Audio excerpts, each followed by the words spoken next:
number 172, and they went with Deommodore Lenoir. I've been practicing that name to get it right. It's really not that hard. Deommodore Lenoir, like a Commodore. Yeah, so Deommodore Lenoir, I am an Oregon Duck fan. So I've watched him for the last few years.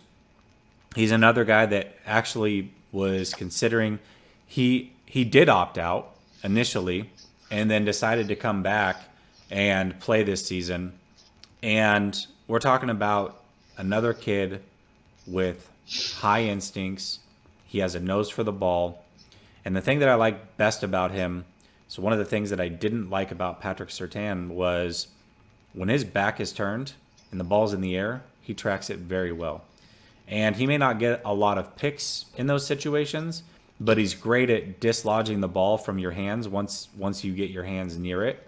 And so I think, a lot of people are pegging him as a nickel corner, which I think, yeah, he definitely could be that. But I also think that there is a possibility he could play outside. And I know that people get caught up in 40 times, but quite frankly, corners don't run straight line speed. They are running backwards most of the time. So a 40 time doesn't scare me away the way that it would with a lot of other positions. And watching him play on game tape, his speed is much faster. And like I said, his instincts are right where they need to be. And that's really more important because you can make up, that extra tenth of a second with just having great ball skills and instincts. And I think he brings that to the table, especially for a 5th round pick. And honestly, if he would have sat out, I really believe he would have been a 3rd rounder this year.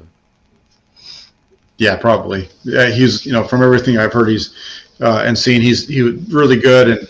And, it sounded like when he went up against N'Keal Harry, he had a lot of success against him, which kind of speaks well to what he can bring. I know Harry hasn't had a great pro career yet, but he was really good in college, and that's one of the reasons. Right around the point, I thought that Cam Bynum out of Cal was going to be available around this spot, and that he'd be a really good pick, but he ended up going a little bit earlier.